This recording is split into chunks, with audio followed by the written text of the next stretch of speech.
Ba ba ba ba ba ski. Ba ba ba ba ba ba ski. Ba. Hello and welcome. I'm Trip. In this video, I'm installing a Gktech Hydro full kit. Okay, now that I've gotten a little comfortable driving in the car, clutch kicking and stuff, I figure it's time to go to the next step, is to install a Hydro.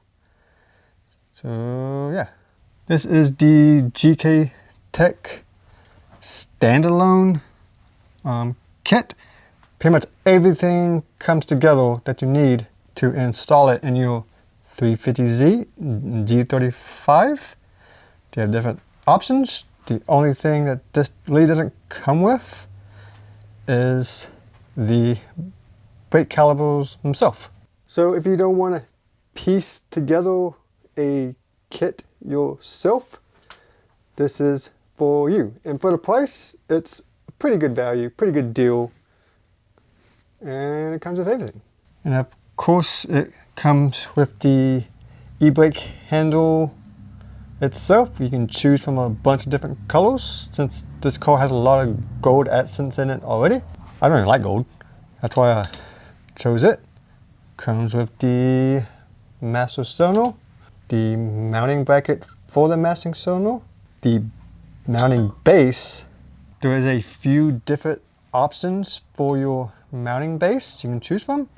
You can either go the one that goes to the left of your center console, or the one that goes inside the center console where it looks like you're gonna punch the damn radio. And I chose that one. I don't mind punching radios.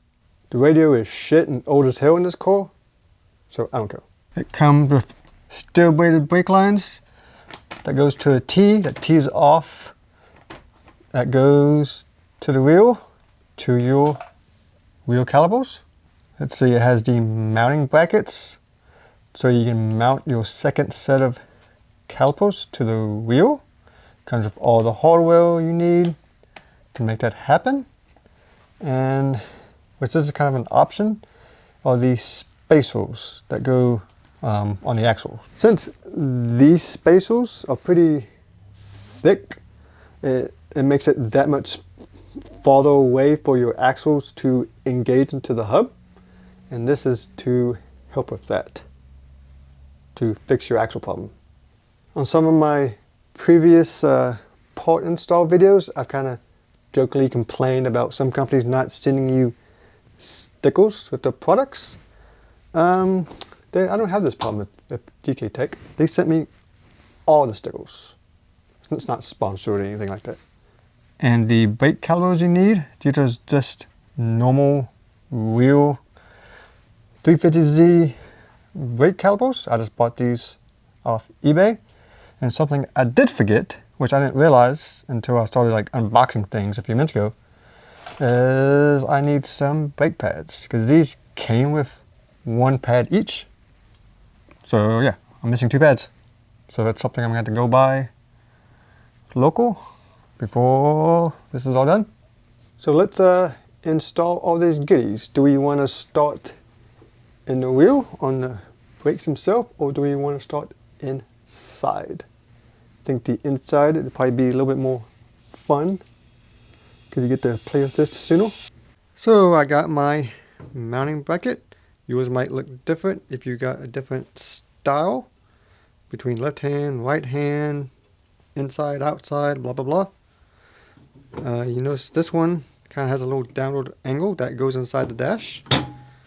If you're using this, you do not need this little small bracket.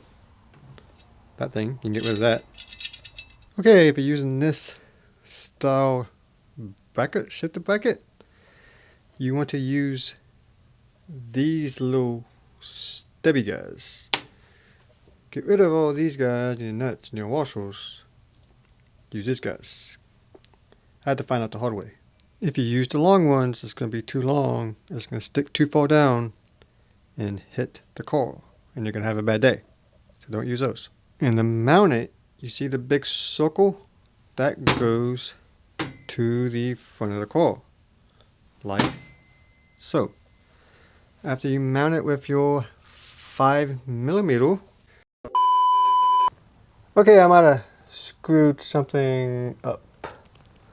I didn't put this guy on because I didn't know where it went, what it did, and the instructions won't, there's nothing about this in instructions. So whenever you mount your master cylinder to the bracket, this also goes between the bracket and the master cylinder, and this bolts to the dash. It's kind of more of an additional add-on option. It's not something you have to do. I didn't really know it came with the kit, but yeah, I don't feel like taking my car completely back apart with the whole assembly. We bleed everything. Yeah, it's a lot of work, so I'm just gonna leave it out. Next, you need your master cylinder, and you see this little condom thing. You can get rid of this. You don't need it. Take it off, and you need your 2 smaller bolts. Once your rubber is off, shove this guy in there. It was a very tight fit. You might have to force it on there. Use your 2 smaller bolts. Bolt them on. This one down here is kind of a pain in the ass, but I got it. Next is the actual stick itself. Grab your big shiny rod. Get this little lollipop and the small skinny setup here. Once that is good, snug and tight, now you can thread it on the master cylinder. I did preset the jam nut about midway. You can adjust later on where you want the throw. Kind of depends on you and your seating position. Bigger middle would be a good starting ground. You can figure out from there. Once you got it threaded on, I snugged up that little jam nut with a 9/16 inch. Now let's put these little spacers in the upper hole. Take your longer bolt, then you're going to raise it up and put it through that upper hole. Now you should have something that resembles a hydro, and now you can play with it. For now I get to do the less fun part and take the center console apart. Oh, that shit can come out. Okay, next you want to take your 4 10mm bolts out.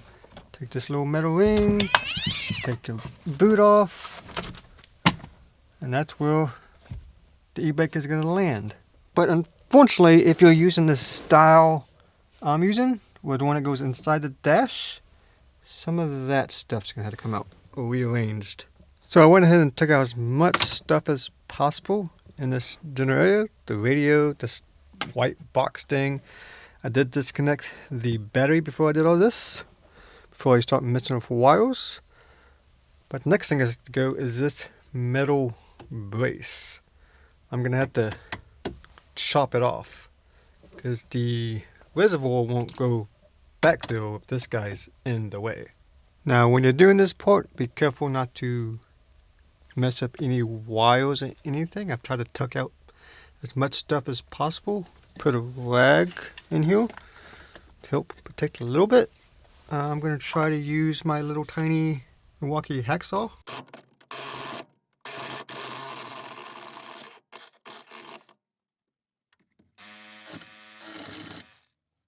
Now that we got plenty of room in here, you can throw on your little boot back onto your shuttle. Get rid of this guy, you don't need it. Next you can throw your e-brake assembly on top of your boot. Find your 4 new 10mm bolts. Throw those guys in. Now look at that. The e-brake is in. Looks cool. Servicing that thing is going to be a pain in the butt because it's way inside the dash. It's the one thing I did not like about this design. You have to take a lot of stuff out just to put fluid in that. Next, I got to start running the actual line itself back there and through all the plastics and stuff. So I gotta find out where it goes. I've seen this part be done a few different ways. Example, some people come out this little small firewall. Some people come out the plastics at the top. I kind of like the one at the top because it lays on top of that shelf. Probably a little bit safer than down there. So my plan is, you see these little pop pivot things? I took out the center one, and I'm going to use that hole, but I got to make that hole bigger. So I'm going to end up cutting the plastic around it, making the hole bigger, then going inside. Then it's probably easier on the driver's side to see it, since mine was already out. But you can see where I have that scribe sticking out of the hole. That's what's going to come out. So it's going to come out of that hole, go along the bottom of the car, and come out of this hole behind the old E-Brake. Hey, I got a big hole. If you don't have one of these step bits, you're doing yourself a disservice. These are very handy to have. I use these things all the time. Very handy. You want to make the hole big enough where you can put like a rubber grommet through it, something like this, because you don't want the cable chafing on the metal. That can be bad. And if you don't have any grommets, a easier, cheaper way to do it is take like a rubber hose and chop it off and put it where this meets the metal. That is one way to do it. Next, I'm going to go back in the car. I know there's a lot of back and forth, back and forth, back and forth. And before I run my line, I want to bench bleed the master cylinder. It just makes bleeding it later a lot easier if you just bleed it now. So I'm going to do that. Kit comes with 3 sets of hoses. Luckily they're all labeled. 2 T-piece, 2 master. This one to master is going to go way up there. And inside the baggie with the little T-fitting will be this benzo bolt and crush washers. You're going to need that to go through this. So let's put that in. Okay, you want to bolt this line with the benzo bolt with 2 crush washers, one on the bottom, one on top, to your master, and that is a 14 or 9/16. Snug it up. Now fill your reservoir with brake fluid. It's handy to have a long, skinny funnel to get in there. Once you have fluid, then you want to run the back side, the one that goes to the T-fitting, put it in the fluid, because we're going to bleed it. Once you have the line looped back into itself, give the handle a slow pumps.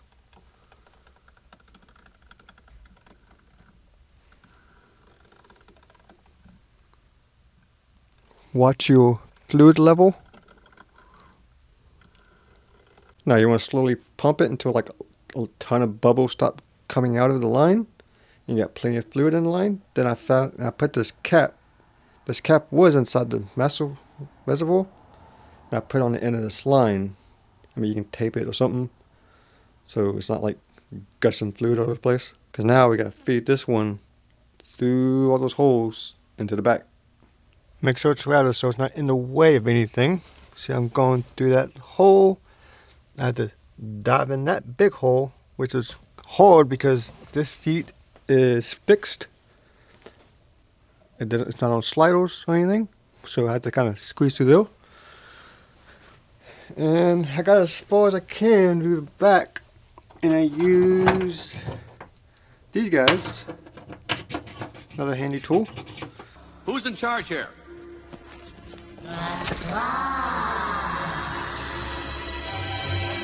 Claw's our master. Claw chooses who will go and who will stay. This is ludicrous. To grab the line and pull it the rest of the way through the hole. Now I gotta put my grommet on so it's safe. For the T-fitting, you need a pretty long bolt and a spacer to mount it there. And the screw your line in is a 11mm. And also where I ran it through the hole, I put a piece of rubber hosing around it. That way it's not chafing against this guy. Which, yeah, it looks like butt.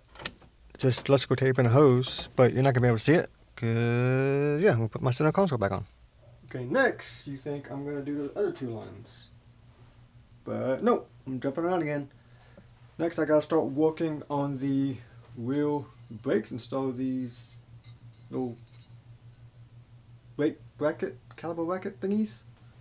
There is also a weld-on options for this, but if you're not a very good welder, even if you don't have a TIG, because it is aluminum, then yeah, I recommend going with these. So I have seen the other style break off at the track. But unfortunately for this next part, all of it, is going to have to come apart, including the axles have to come out. Which I'm not going to show you a step-by-step on that portion, because then this video will be like 2 days long. So yeah, let's cut back to when all that shit's off. Eventually. Okay, it's been a bunch of minutes and a bunch of shit has came off the wheel of this car. As you can see, the whole hub assembly has to come out. So this big guy. So if you're doing a wheel bearing, if you need one, that's a good time to change it. The whole brake shoe assembly, the caliper, the shield, the axle, everything the same on the other side, except you gotta take the exhaust off to get the axle out. Do not disconnect the line to your brake caliper. Just hang it, let it show. We don't want to bleed that brake as well. Okay, next I grab this is my passenger side dust shield. Got this plate. I'm gonna line my marks, and I made 2 lines, one here, one there, and I'm gonna chop that part of the dust shield off.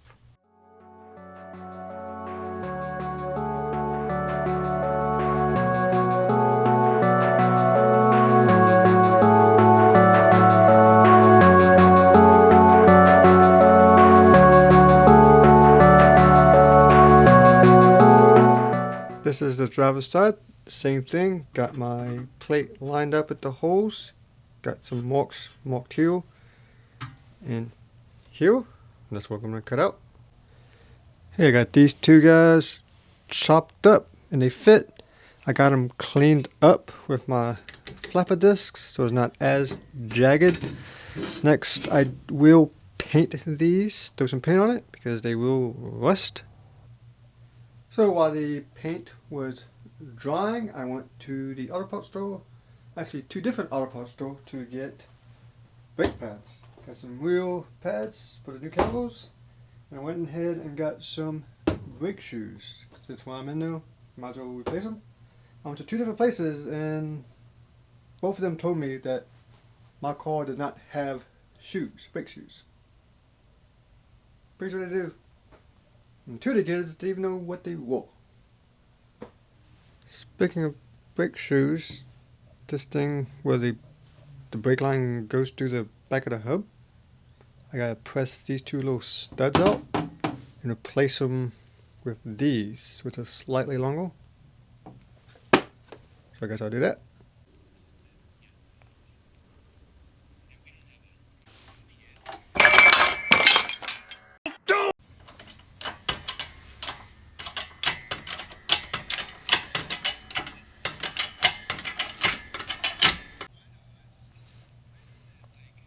Okay, now that my shield is dry, I can go ahead and start putting things together. I'm going to need this plate and 4 of the longer bolts with washers. Okay, I got 2 of my long bolts through to hold the spacer on. Also make sure you have these 2 guys kind of stepped back. I don't know how else to explain it. But yeah, make sure it looks like mine. Next you can throw your shield on, if I can figure out how it's oriented. Okay, next you can put your shield on, make sure everything's lining up where it's supposed to. I don't know what this thing is called, but you can go ahead and put it in with this thing on the bottom side. Now you can put your 2 nuts on the back side of this guy. I think there's an easy way to do this. Now that I got my 2 nuts on, I can put the wheel bearing back on. So the 4 long bolts that hold the wheel hub on is at 18 millimeter. So throw those guys on. Alright, next thing you do is your e-brake cable. You can thread it through the little hole, secure it with your 14 millimeter bolt. And now that all that is back together, now I get to do probably the most annoying part of this whole thing, is putting your brake shoes back on. Not fun. One eternity later. Okay, I got all my brake shoe stuff on. I'm not going to show you that because it sucks, and yeah, you can watch it somewhere else. Next, after you get your brakes back together, you take your little spacer, the rings facing forward, smooth side facing the axle, put that in, and put the axle in. Okay, axle's in, and I got the nut zapped on, but if you notice, the hole doesn't line up anymore because the whole axle's pushed that way inward some. So if you want to put a collar pin in there, you're going to have to mark it and notch it.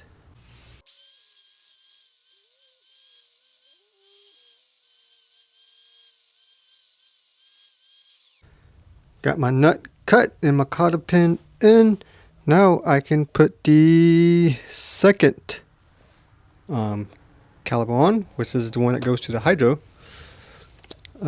For your bracket, you're going to use 2 of the, I guess, smaller, fine threaded bolts with washers to put the mount on. These 2 bolts are also 18 millimeters. Put that bracket on, and once the bracket on, you can put your caliper on with your brake pads. That caliper just goes on like any other caliper, nothing special. But for the main brake caliper, it requires these longer, fine threaded bolts with a washer and these 2 black spacers. You need those 2 spacers because of the bracket, since it pushes this whole assembly out a little bit.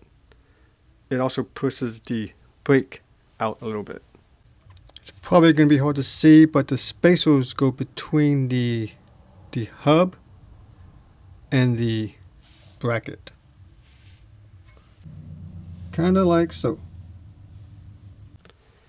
And once it's all said and done, it should look like this. But of course, we are not done. Now we gotta rewind a little bit. Back to the cables, because now we gotta run cables from that T-fitting to the core to those 2 new calipers we just put on. Like, it never ends, just step after step after step after step. But we're getting there. If you're wondering why you have extra bolts and hardware, these are for the Brembos, so you can also use the Brembos on this kit, but you just use different bolts. Now to route my lines, I think I'm going to go through here, drill holes here on the side. Some other options of routing, I've seen people go from here straight into this grommet, no cutting necessary. And from here, they cut a hole like around here to the floor. The reason I don't like that is because if I throw some wheels and tires and stuff in here, I don't want it smacking and laying and risk messing up the line. So I'd rather kind of get it out of the way.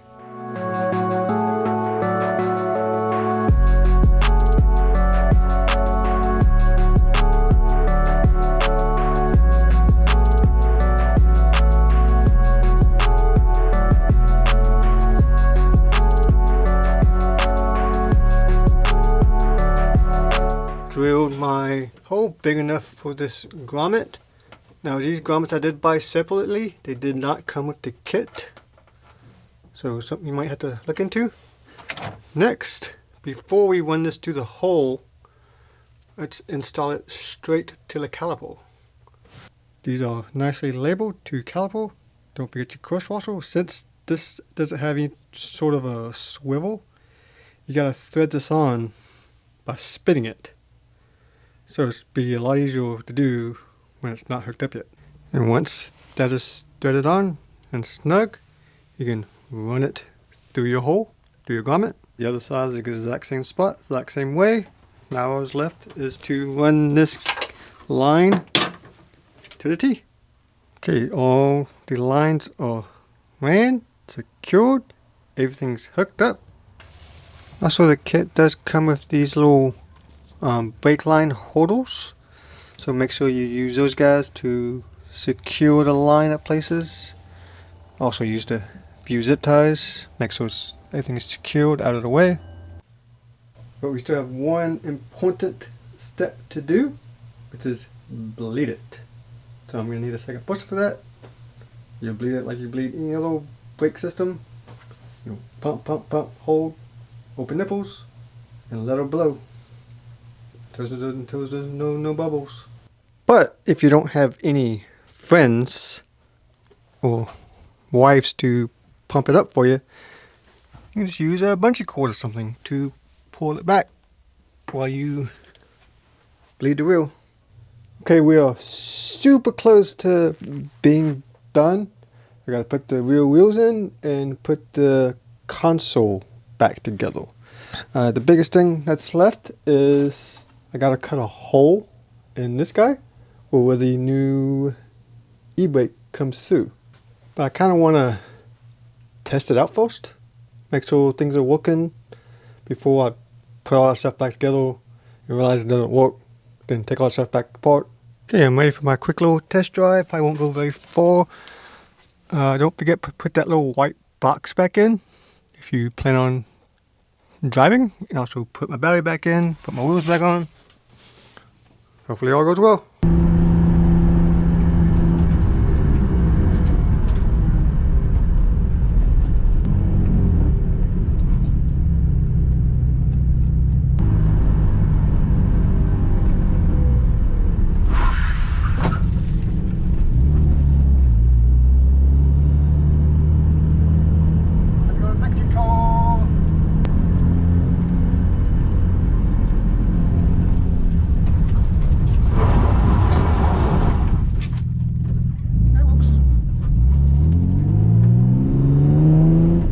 Hey, I'm back from my quick little test drive. It definitely works. It slows the car down. If I'm going in a straight line and yank it up, it doesn't have much bite. It doesn't skid or anything.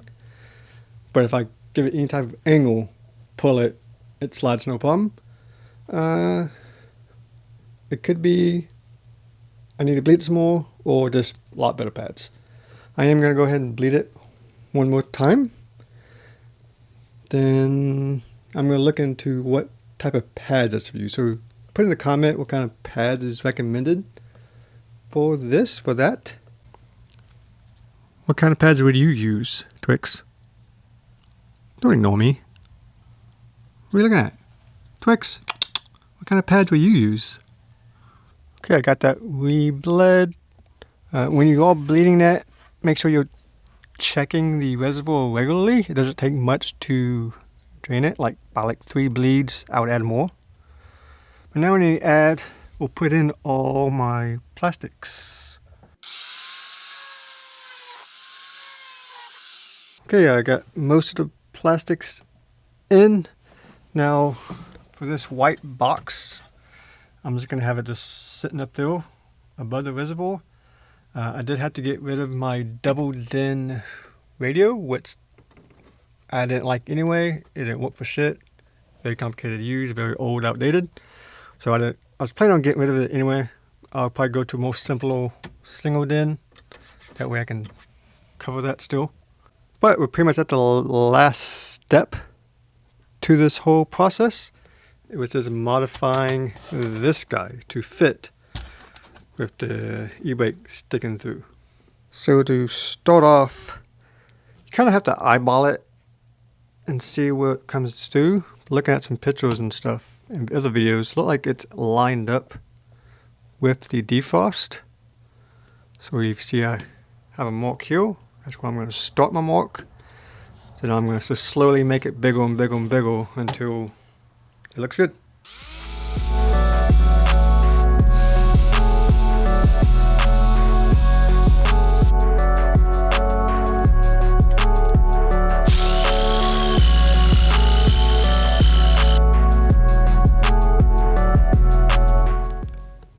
Okay, I got my hole cut out. I'm not super happy with it. It's not the best fitment, not the best cut. I've tried to clean it up as much as possible. And even with all this pushed back this way as possible, it still smacks my climate control.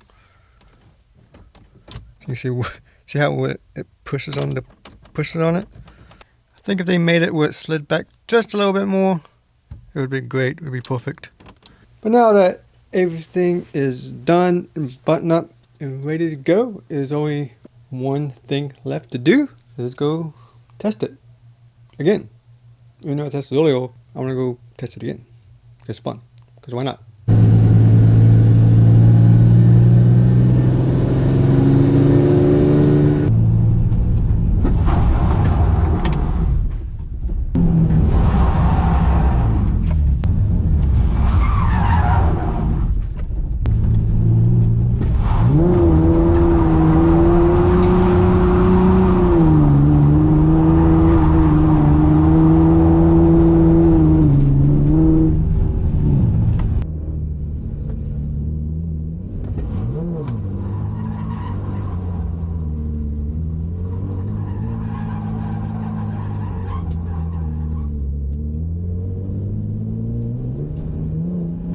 Okay, I'm back from my little test drive. Drove to Mexico, did a few little pulls a few times just to see how it feels. It feels pretty good. It rotates super easy. Of course, I haven't tried it at speed or anything. That's gonna have to wait until an actual track day.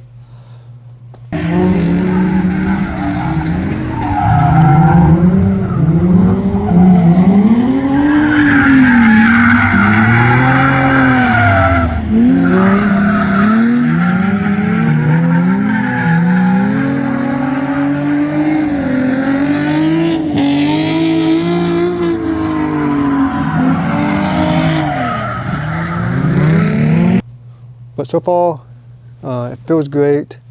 I found myself a few times trying to shift with it instead of my shifter. They're so close to each other and the same color. Even though my hole's a little ugly, a little janky, it still came out pretty clean. Still pretty happy with it. This whistle is back just a hill, so I'm not smacking the AC controls. But it'll be alright. It's a drift car. This car, it's gonna get beat up anyway, so whatever. I'd like to do more testing, but normally when I go to Mexico, I normally just do a few quick donuts or what I'm doing real quick. I don't want to stay too long I don't want to be a nuisance. I don't want to annoy people, you know, so I try to keep it a little bit respectful, you know, just in, do my thing, and leave. Too bad there's nothing super close to where I can test longer. Sorry for this video for being so long. There's a lot of steps, a lot of things that had to come apart for this process. But on all, it wasn't a terrible install. There was a few annoyances on the way, but nothing I couldn't deal with, handle. You definitely want to set off like at least 2 days if you're doing this. But for the most part, it's not too bad. It's definitely, you need some tools, you need some cutting stuff, and a lot of drills and drill bits, and be able to rip your wheel in apart. Can't wait until I get to test it out, which I'm thinking about going to Mid-Pond in a few days for my birthday. What better way to spend your birthday than strand tires? I just got a new set of tires for these wheels, so I'm not walking the other 17s. So I'm gonna throw those guys on and hopefully hit at Mid-Pond here soon, so I can play with my new toys. If you made it this far, thank you. Appreciate it, you're awesome. And if you haven't already, hit the subscribe button, hit the like button, bell, all that jazz. And I will see you next time. Peace.